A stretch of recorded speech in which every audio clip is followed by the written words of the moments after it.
Halo, selamat malam pemirsa Penyumas TV. Apa kabar Anda di rumah dimanapun Anda berada? Dan tentu saja pemirsa, pada malam hari ini saya Peta Septiana akan menemani Anda dalam 1 jam ke depan dalam program Ruang Demokrasi. Dan tentu saja malam ini dengan tema Jati Diri Bangsa. Dengan narasumber kita yaitu Bapak Fadil Asari, Chairman of the Mubarak Institute Jakarta. Sebelum itu pemirsa, kita memasuki tema, Anda juga dapat menyaksikan siaran ini melalui media sosial kami di YouTube, Instagram, BMS TV Official, serta di Facebook kami Penyumas Televisi dan website kami www.bmstv.id. Nah pemirsa, nantinya kita juga akan membuka telepon interaktif tanya jawab di telepon kami 0281 657 7020 ataupun di WhatsApp interaktif kami di 0815 6776 7777. Oke pemirsa, sebelum kita memasuki tema Jati Diri Bangsa, tentu saja kita akan sapa terlebih dahulu narasumber kita yaitu Bapak Fadil Asari yang sudah berada di studio kami. Oke, selamat malam Bapak. Selamat malam. Bagaimana Pak dengan kabar serta hari-harinya selama seminggu ini? Baik. Baik sekali. Lancar ya Pak selama bulan Oktober ini ya. Oke. Nah, kita malam ini berbicara mengenai jati diri bangsa ya Pak. Ya. Tapi sebelum kita mengenal lebih jauh nih Pak, jati diri bangsa Indonesia itu seperti apa Pak? Jadi gini, Indonesia ini sesungguhnya sejak zaman belum merdeka itu mempunyai masyarakat bangsa Nusantara yang cinta dengan keharmonisan, kasih sayang, kedamaian, begitu. Dan bangsa Nusantara yang kemudian menjadi Indonesia ini, itu juga bangsa yang beragama, yang bermoral dan budi pekerti yang tinggi. Oke. Nah, gitu. Nah, kemudian meskipun masih zaman kolonial, yang kita sebagai nenek moyang kita ya, sebagai bangsa Nusantara saat itu yang beberapa kerajaan itu mempertahankan budaya-budaya, nilai-nilai budaya yang sangat luhur. Ya, gitu. Sehingga sampai dan kemudian Indonesia merdeka, bangsa kita adalah bangsa yang bermartabat. Oke. Nah, tapi kan kita ini dalam bangsa Indonesia Pak ya, negara Indonesia. Nah, di mana ini kan Indonesia ini banyak ya Pak ragamnya suku, budaya, agama ya Pak ya.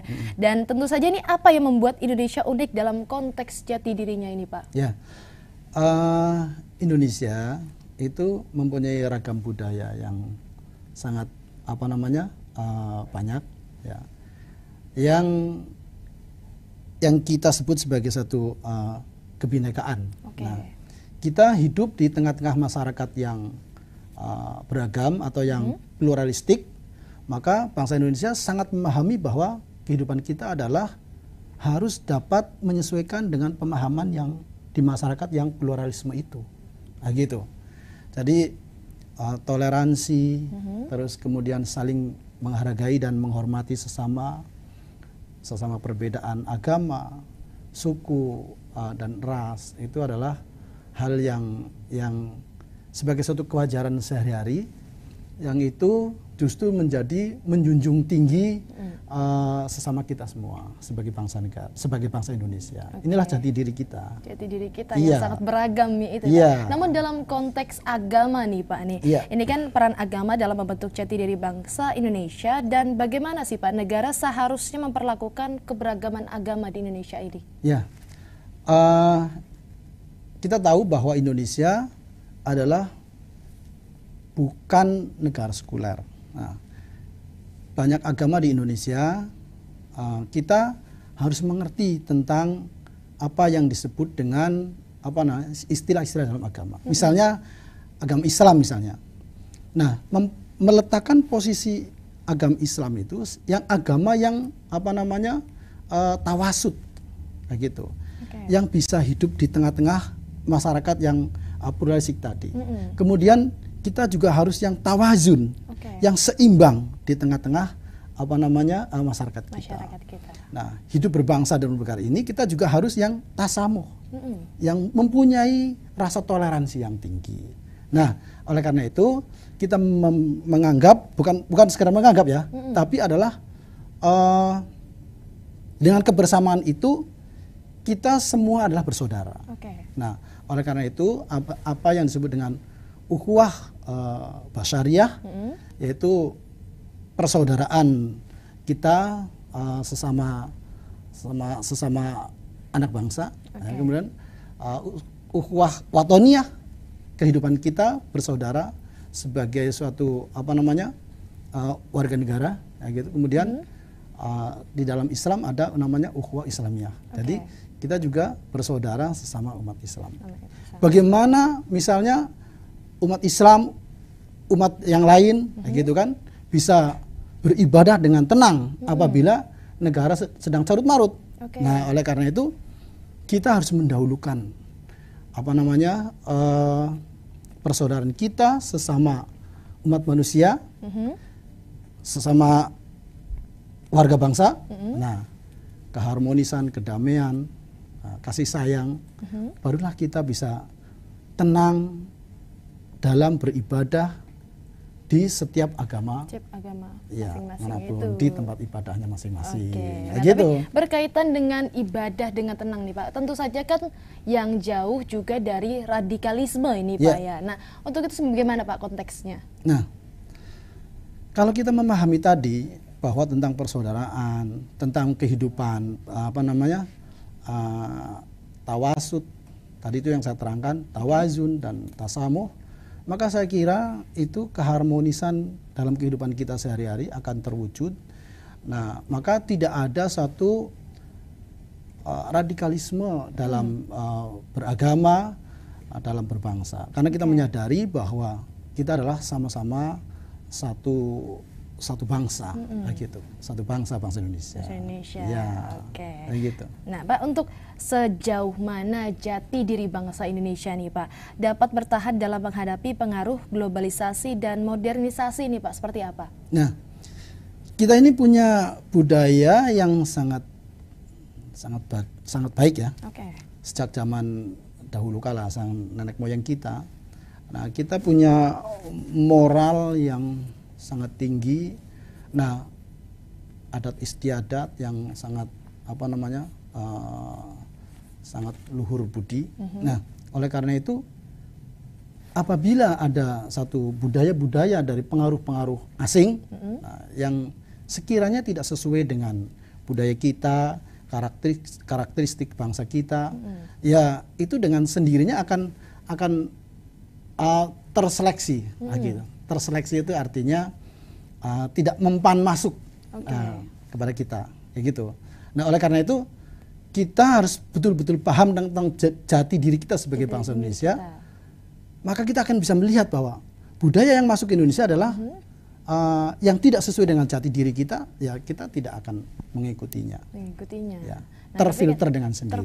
Tapi kan udah banyak ya Pak dalam kasus istilah budaya-budaya luar yang masuk, termasuk budaya-budaya Barat. Sekarang udah masuk juga budaya Korea nih Pak. Nah, itu bagaimana itu Pak? Budaya Korea ya? Oh ya, beberapa bulan yang lalu itu kan ada show besar-besaran di Jakarta. Iya. Khususnya di kaum milenial itu kan. Ya kan, mereka tiketnya harganya 4 juta itu. Iya, benar. Nah, tetapi sepanjang budaya itu tidak bertentangan ya, tidak bertentangan dengan budaya kita, itu kan hanya nyanyi-nyanyi saja ya. Saya kira itu tidak masalah kalau yang kayak gitu-gitu saja.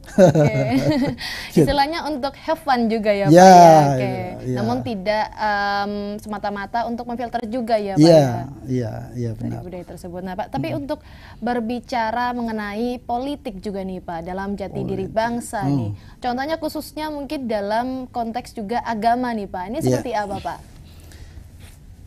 Politik itu ya sesungguhnya begini. Politik yang beragama ya, artinya yang beragama itu tidak harus manusia loh. Ya, artinya pandangan politik dari sisi keagamaan.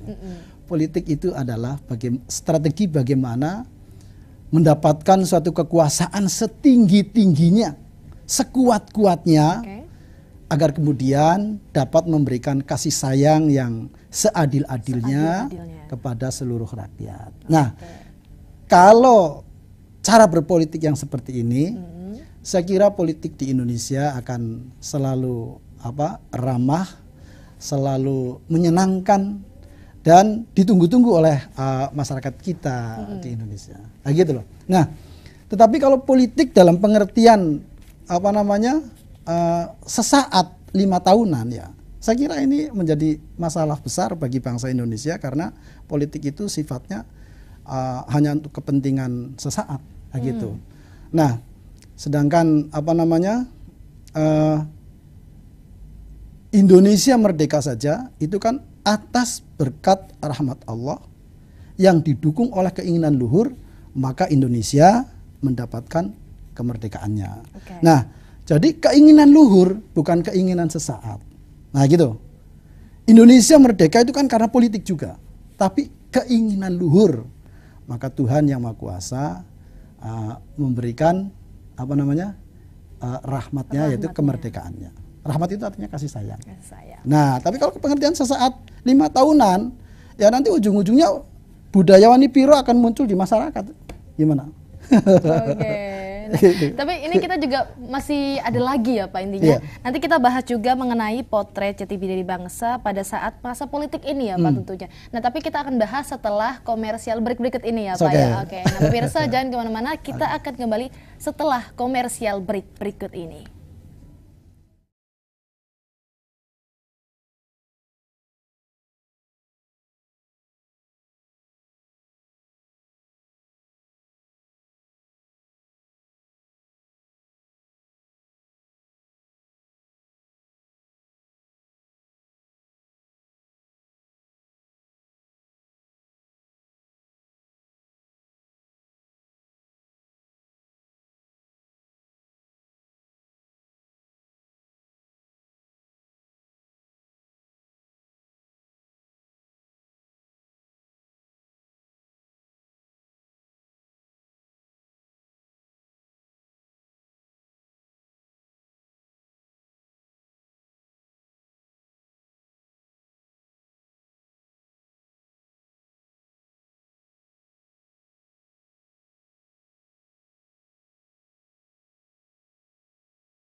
Baik, terima kasih pemirsa. Tentu saja masih di acara Ruang Demokrasi dan Anda masih bisa telepon interaktif kami, tanya jawab di telepon kami di 0281 657 7020 ataupun di WhatsApp interaktif kami di 0815 6776 7777.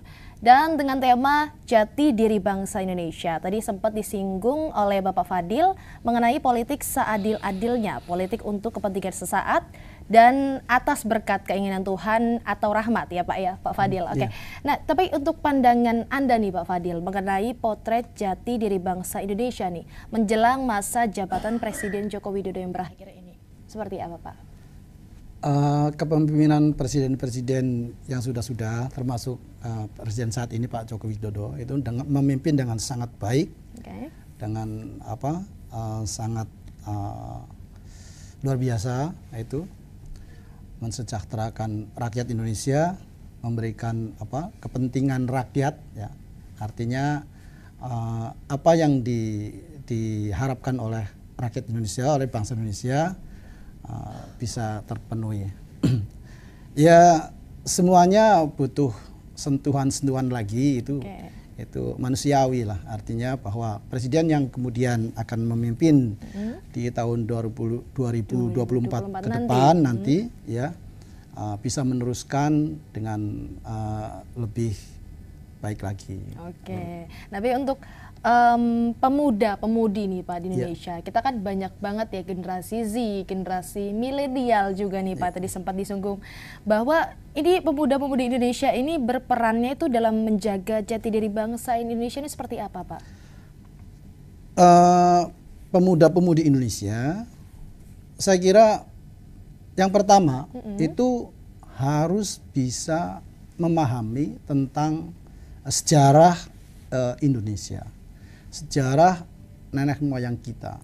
Nah, karena apa? Dengan memahami sejarah kita, sejarah bangsa Indonesia, berarti mengerti bahwa keluhuran budaya kita, keluhuran moral dan kesantunan, kearifan kita sejak zaman dahulu kala itu menjadi cermin bahwa kita sebagai generasi penerus, sebagai pemuda dan pemudi bangsa Indonesia harus mempertahankan semaksimal mungkin tentang moral bangsa kita ini.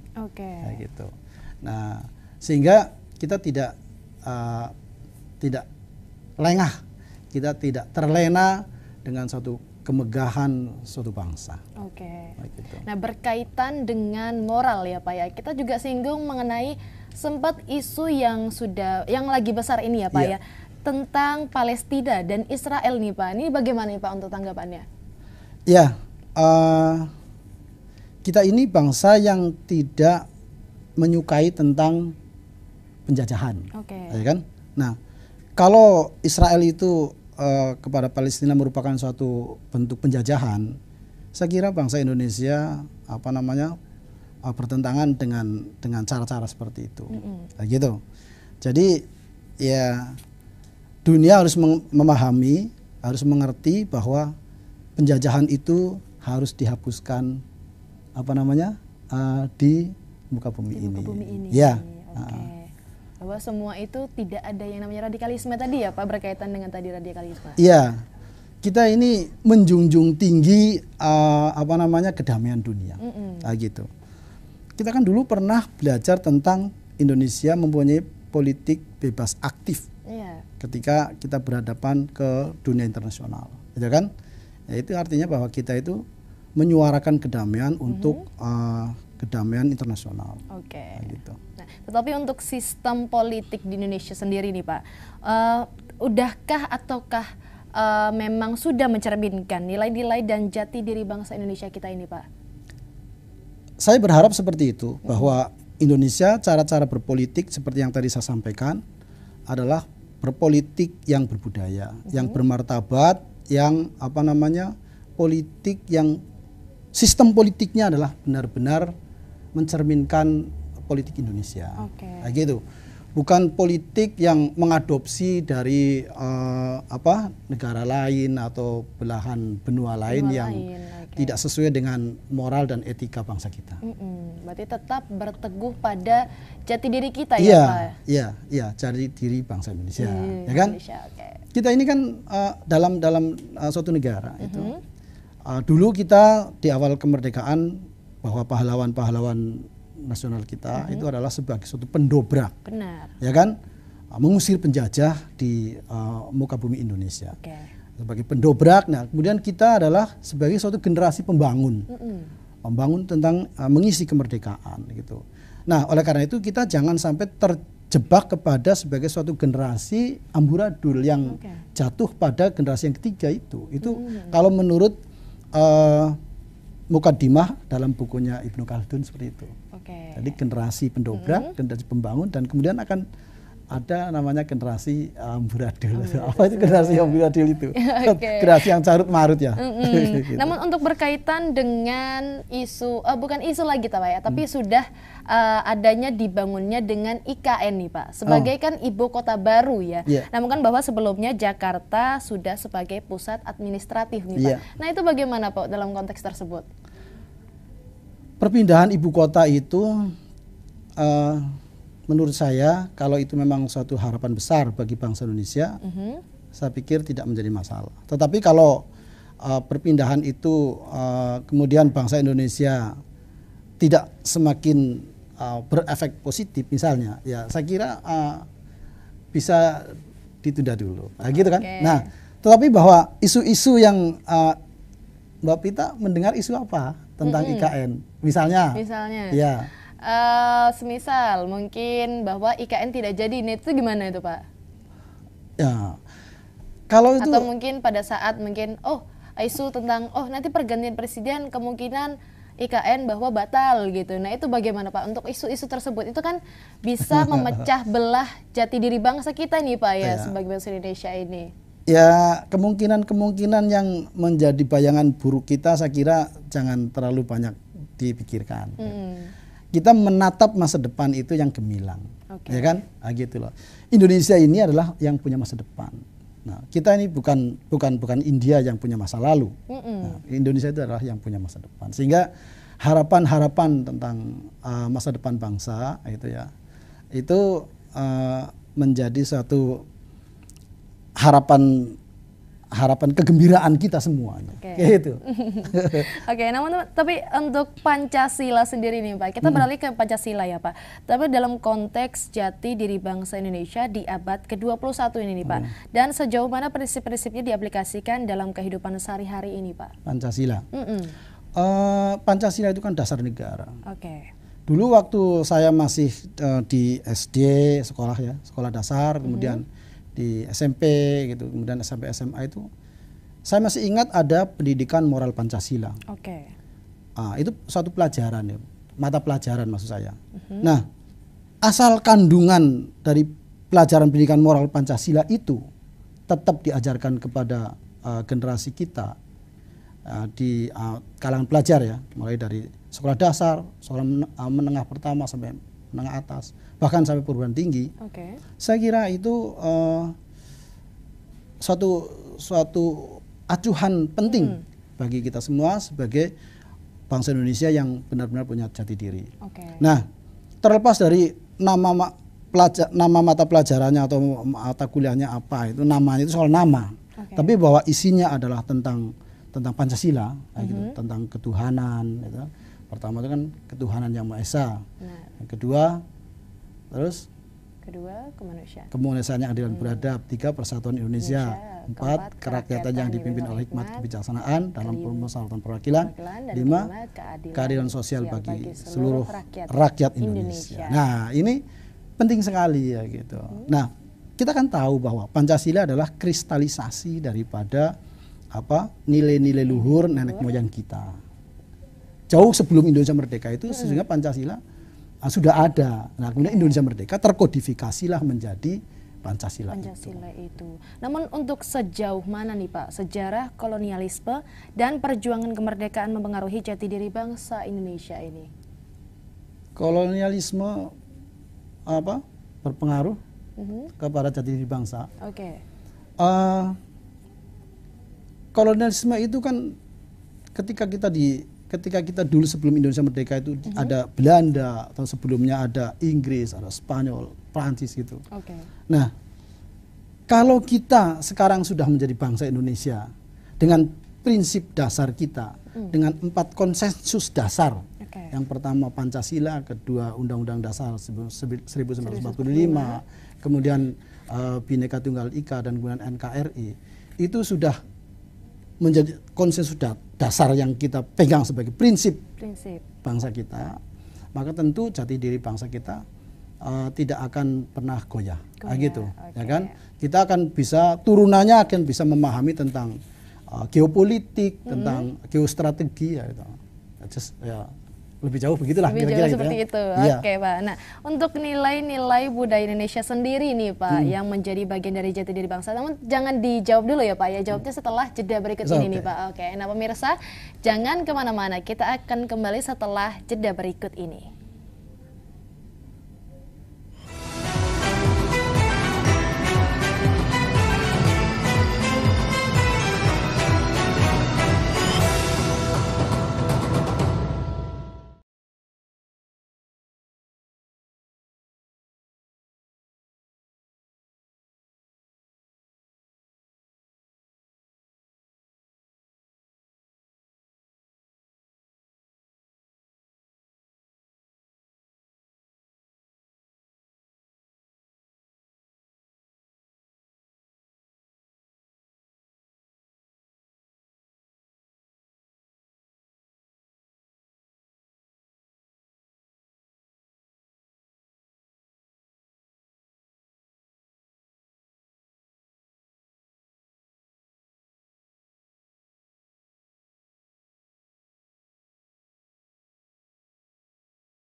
Terima kasih pemirsa, Anda masih di Ruang Demokrasi. Tentu saja dengan tema kita malam hari ini, yaitu Jati Diri Bangsa Indonesia.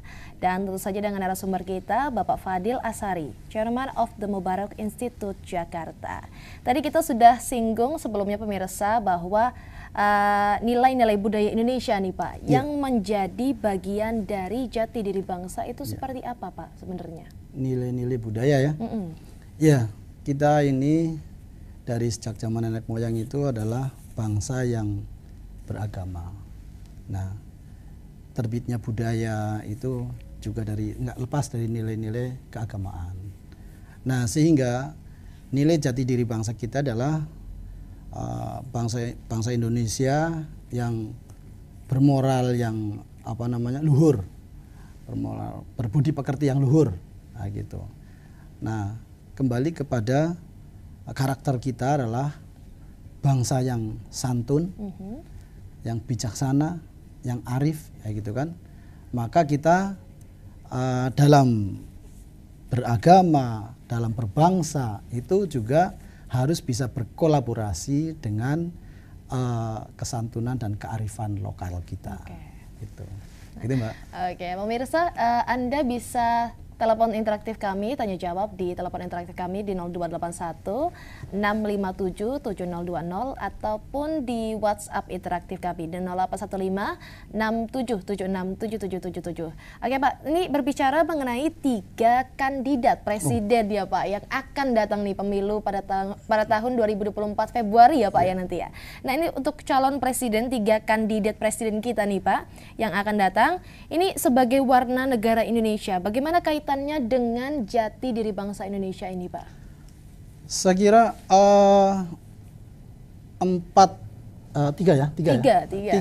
tiga pasangan capres dan cawapres itu ya, beliau-beliau adalah politisi-politisi, terus kader bangsa kita yang sudah cukup mumpuni dan berkualitas, sehingga sangat memahami tentang jati diri bangsa Indonesia. Sehingga dari 3 pasangan itu siapapun yang jadi nanti bisa memimpin Indonesia ke depan dengan keluhuran budinya. Maksudnya bahwa kalau ada istilah agama itu namanya akhlakul karimah. Jadi berdasarkan moral agama itu, budi pekerti yang luhur itu, dengan kemampuan kemampuan atau kemahiran bernegara, 3 pasangan itu sudah cukup representatif. Siapapun manapun pasangan itu yang jadi, bisa memimpin bangsa kita, bangsa Indonesia dengan jati diri bangsa Indonesia yang di hadapan dunia internasional adalah mempunyai identitas yang jelas. Gitu. Nah, tapi untuk di masyarakat sendiri ini kan ada pro dan kontra ya Pak, tentunya terhadap 3 calon presiden dan wakil presiden tersebut, berkaitan dengan pasangan mereka nih Pak, dan juga dengan usia tentu saja serta pengalaman dan ilmu pengetahuan. Ini bagaimana menurut Bapak ini Pak? Soal usia tua dan muda itu bukan berarti sudah lesu atau belum mempunyai pengalaman dan pengetahuan yang mumpuni. Itu bukan ukuran. Jadi soal tua dan muda itu adalah ukuran ketetapan Mahkamah Konstitusi. Tetapi bahwa yang tua dan yang muda itu saya yakin sudah sama-sama mempunyai suatu kemampuan memimpin bangsa kita, memanage tentang pemerintahan kita nanti, gitu. Jadi kembali ke tadi bahwa dari 3 pasangan tadi, manapun pasangan yang jadi, saya percaya sepenuh keyakinan saya bisa memimpin bangsa Indonesia ke depan dengan penuh gemilang. Nah, namun kita juga berbicara mengenai calon pemimpin nih Pak, dan partai politik ini dalam pemilu ini berkomitmen tentunya untuk juga mempertahankan dan memajukan jati diri bangsa Indonesia nih Pak. Untuk perspektif Bapak sendiri ini bagaimana nih Pak? pemilu ke depan ya. Ya.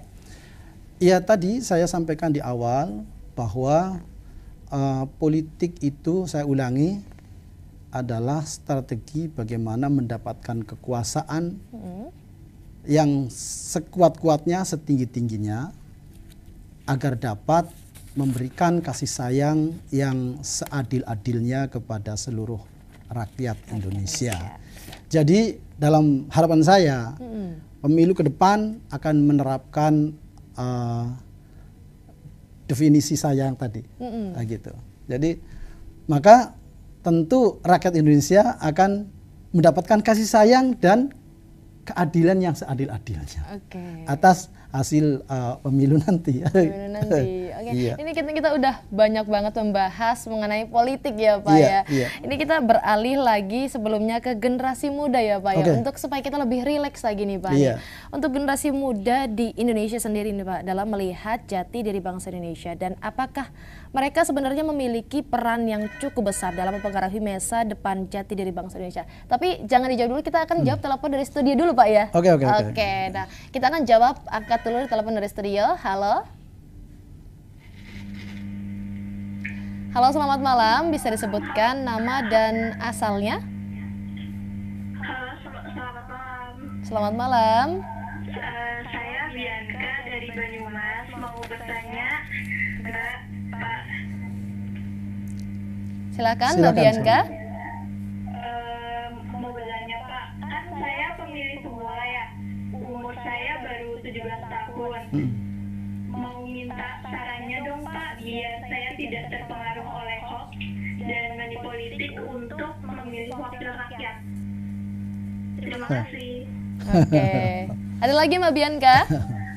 Udah sih Mbak, itu Oke. aja. Oke, terima kasih Mbak Bianca. Sama-sama, terima kasih kembali. Oke, silakan Pak Fadil. Ya, pemilih pemula, pemilih pertama. Kalau kayak kita, saya ini kan sudah beberapa kali memilih dalam pemilihan umum. Begini Mbak, saya kira Mbak ini seorang pelajar atau seorang mahasiswa, itu kan, atau setidaknya seorang yang telah terdidik. Acuannya adalah seperti yang tadi saya sampaikan, bahwa jati diri bangsa itu mengutip di Mukadimah Undang-Undang Dasar 1945 bahwa atas berkat rahmat Allah didorong oleh keinginan luhur, maka bangsa Indonesia mendapatkan kemerdekaannya. Merdeka dalam arti yang seluas-luasnya ya. Gitu. Nah, dengan demikian bahwa keinginan luhur itulah yang sesungguhnya kita ini mendapatkan kemerdekaan. Nah, gitu. Jadi kalau kita menemukan taruhlah misalnya calon legislatif atau bahkan calon ketua RT lah, katakanlah seperti itu, yang ada gelagat keinginan sesaat untuk menjabat, gitu ya. Kalau pemilu kan 5 tahunan misalnya gitu. Nah, apalagi ada kalau dalam bahasa Purwokertonya itu apa, mufur ya, gitu. Nah, ini kita perlu curigai bahwa ini adalah keinginan sesaat, bukan keinginan luhur dia akan menjadi wakil rakyat misalnya, gitu loh. Kira-kira gitu, terindikasi seperti itu. Dan jangan salah Mbak, bahwa Mbak siapa tadi lupa namanya. Mbak siapa? Mbak Bianca, bahwa menyuap dan yang disuap itu sama saja. Itu disebut gratifikasi dalam istilah negara. Nah, itu sebenarnya tindakan pidana itu, gitu. Nggak boleh menyuap dan nggak boleh menerima suap, gitu. Nah, dalam agama pun juga nggak bagus itu. Dalam agama juga tidak ya Pak? Tidak untuk disuap dan tidak untuk menyuap. Gitu. Nah, tapi untuk berbicara mengenai money politik nih Pak, dan kaitannya tentang jati diri bangsa Indonesia ini seperti apa nih Pak? Money politik atau politik uang itu menyesatkan sesungguhnya. Karena kalau sampai kita itu menerima uang untuk penyelesaian politik, misalnya gini, saya mendapatkan uang 300.000 taruhlah, untuk memilih si A, gitu misalnya. Nah, dalam jangka 5 tahun ke depan, 300.000 itu sudah menjadi uang gade kita di dalam 5 tahun. Nah, Yang paling pas itu begini, kita itu melihat calon wakil kita, ya kan, atau calon pemimpin kita, bahwa si calon itu, kandidat itu benar-benar calon yang mempunyai kemampuan, itu kemampuan dalam pengertian amanah, terus kemudian memenuhi hak dan kewajiban. Yang ketiga adalah mempunyai semangat kepatuhan terhadap hukum-hukum negara. Nah, itulah yang kita pilih. Kalau ada orang ngasih uang, ngasih dalam pengertian rencana untuk menyuap, ya terserah Mbak Bian tadi. Saya kira ditolak saja. Atau diterima uangnya dibawa pulang, tapi memilih ya hak kita untuk memilih siapa. Bahkan 300.000 mungkin dalam sehari atau 2 hari sudah habis ya sudah Pak? Habis. Iya. Iya. Harga bakso di Purwokerto itu kan 15.000 sampai 20.000. Ya, kalau 300.000 masuk ke Rita Mall, saya kira habis dalam sehari. Iya. Untuk liburan keluarga juga habis dalam sehari. Sepatu harganya berapa? Iya, sedangkan kita untuk memilih presiden untuk bertahun-tahun ke depannya ya Pak ya. Janganlah yang kayak gitu-gitu, jangan karena uang kita kemudian kita memilih karena itu. Nah pemirsa, kita akan bahas lagi mengenai tema kita, tentu saja jati diri bangsa Indonesia. Namun setelah jeda berikut ini ya pemirsa, jangan kemana-mana, tetap di Banyumas Televisi.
Terima kasih pemirsa, Anda masih dalam acara Ruang Demokrasi dengan tema Jati Diri Bangsa Indonesia, dan tentu saja dengan narasumber kita masih dengan Bapak Fadil Asari, Chairman of the Mubarak Institute Jakarta, dan Anda juga bisa di telepon interaktif kami bertanya, yaitu di 0281 657 7020 ataupun di WhatsApp interaktif kami di 0815 6776 7777. Nah pemirsa, ini kita tadi sudah membahas mengenai politik akan adanya 3 calon kandidat presiden yang akan datang pada Februari 2024 nanti.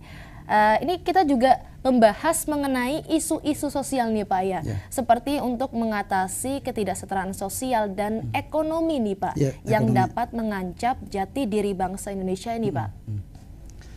Oke, jadi harapan kita semua setelah pemilu 2024 ini nanti mendapatkan wakil-wakil rakyat dan kemudian presiden yang baru dan wakil presiden yang baru. Itu tentang ketahanan ekonomi ya. Itu harus menjadi prioritas. Ini harapan saya pribadi ya. Saya kira sama dengan harapan seluruh bangsa Indonesia. Nah, dari tahun 2024 ke depan, ini saya mengutip sedikit ya tentang ini dari kitab kuning namanya Kitab Al-Hikam. Di hikmah ke-27 disebutkan bahwa man asyraqat bidayatuhu asyraqat nihayatuhu. Jadi kalau kita itu di permulaannya cemerlang, kayak gitu. Cemerlang itu artinya mendapatkan tuntunan dan ridho Tuhan, kayak gitu loh, ya kan? Maka asyraqat nihayatuhu, pada akhirnya nanti juga akan mendapatkan cemerlang juga. Ya. Nah, oleh karena itu antara cemerlang di awal dan cemerlang di akhir itu tengah-tengahnya ada apa? Itu ada namanya hidayah, petunjuk Tuhan, gitu. Nah, saya kira kalau di awal itu nanti para pemimpin, para wakil rakyat di tahun 2024 setelah pemilu itu adalah cemerlang atas petunjuk Tuhan, ridho Tuhan. Ke depan dan seterusnya juga akan cemerlang pula pada akhirnya. Nah, ketahanan ekonomi dengan i'tikad baik berpolitik untuk memberikan keadilan dan kasih sayang yang seadil-adilnya kepada seluruh rakyat. Saya kira ketahanan ekonomi, terusnya pendidikan, kesehatan, terus budaya Indonesia itu menjadi suatu ketahanan nasional, gitu kan. Kita kan lagi tidak menghadapi penjajah sekarang. Benar. Ya, penjajah dalam pengertian tembak-tembakan itu seperti zaman Belanda menyerang dulu, kan tidak lagi begitu. Maka kita tidak perlu impor beras, kita tidak perlu apalagi impor gandum, kita bisa mengelola sumber daya alam kita, tambang-tambang kita, batu bara, minyak bumi, nikel, emas dan semuanya karena kita punya semua. Tinggal pengelolaan dengan beriktikad baik untuk memberikan kasih sayang seadil-adilnya kepada seluruh rakyat Indonesia. Nah, ini saya berharap kepada para pemimpin nanti, pemimpin bangsa kita ya, yang berkantor di Jakarta sekarang kan, di ibu kota, ya kan. Jadi termasuk juga bagaimana Jakarta ini, ibu kota ini, jangan sampai terkontaminasi oleh pengaruh-pengaruh asing. Benar ya? Nah, kenapa itu Pak alasannya? Ya, karena sesungguhnya ini kota Jakarta ini khususnya dalam hal budaya. Kalau budaya itu di Jakarta terpengaruh oleh budaya asing, saya ulangi tadi bahwa maka di daerah akan meniru, gitu. Karena daerah di seluruh Indonesia ini adalah turunan daripada ibu kota. Kita ingat bahwa orang Kuala Lumpur, orang Malaysia, Singapura, atau bahkan orang Jerman sekalipun datang ke Indonesia, harus datang ke Jakarta. Mereka datang dengan berpaspor. Nah, tapi orang Purwokerto ini kalau ke Jakarta adalah tidak memakai paspor. Itu artinya Jakarta itu adalah luar negeri yang tidak berpaspor bagi orang Purwokerto. Gitu. Maaf ya, itu artinya sehingga Jakarta harus bisa menunjukkan jati dirinya sebagai sentral atau pusat pusat daerah di Indonesia ini, kayak gitu ya. Nah, oleh karena itu dengan kita bisa menyaring, memfilter budaya yang masuk kayak gitu kan, sehingga kita akan tetap mempertahankan jati diri bangsa Indonesia sesuai dengan jati diri daripada nenek moyang kita. Begitu. Oke, sebagaimana Jakarta sebagai pusat administratif ya Pak ya, sehingga tidak terludas oleh budaya-budaya luar tersebut ya Pak ya. Iya benar, bahwa Jakarta harus kita harapkan sebagai satu daerah, menjadi daerah yang apa istilahnya tauladan ya. Tauladan. Iya. Tadi kan juga sempat Bapak singgung mengenai bahwa kita beras tidak perlu ya Pak ya untuk dari luar, kita bisa untuk mengimpor, bahkan gandum juga. Kita mempunyai istilahnya sumber daya alam yang melimpah ya Pak ya. Yeah. Nah, untuk dukungan transparansi sendiri nih Pak dalam pengelolaan sumber daya alam dan lingkungan yang berperan dalam menjaga jati diri bangsa Indonesia ini Pak. Ya, di beberapa daerah di Indonesia itu kandungan alamnya sangat tinggi. Taruhlah di Kalimantan, misalnya Kalimantan Timur, di situ ada kandungan batu bara, yang lain-lain lah, termasuk di Sulawesi nikel dan sebagainya. Nah, di Papua ada emas, kemudian di mana-mana ada kandungan alam kita yang melimpah ruah itu. Kita harus pertahankan, kita harus kelola dengan sebaik-baiknya, kita harus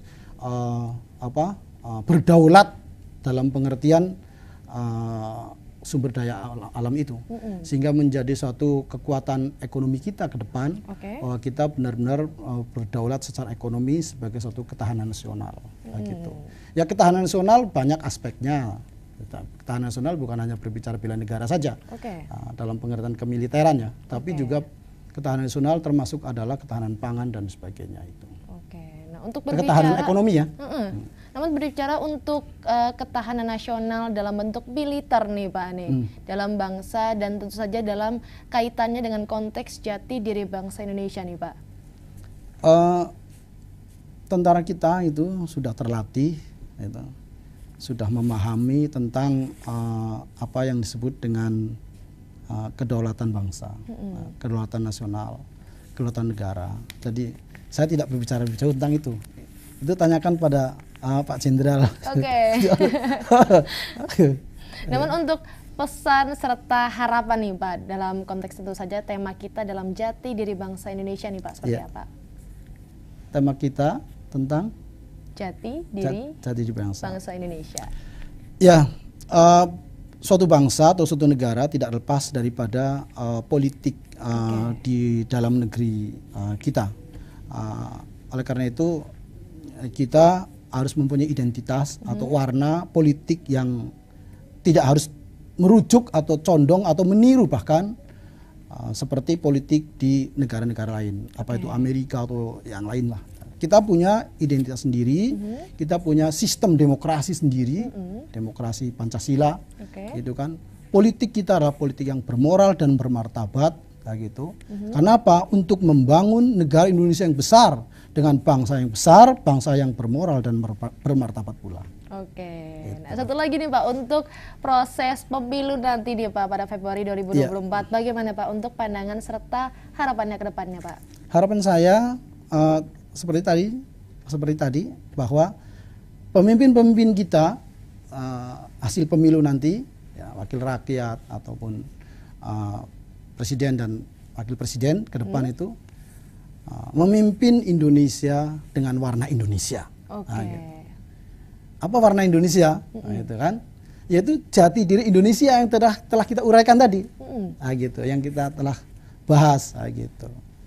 Gitu Mbak. Berkaitan juga dengan adanya undang-undang baru nih Pak nih ya, yang RKUHP nih Pak, untuk dimana kita kan sebelumnya menggunakan KUHP peninggalan Belanda nih Pak ya. Nah silakan Mbak. Peninggalan Belanda itu tidak semuanya jelek, gitu. Sepanjang peninggalan Belanda itu masih bisa sesuai dengan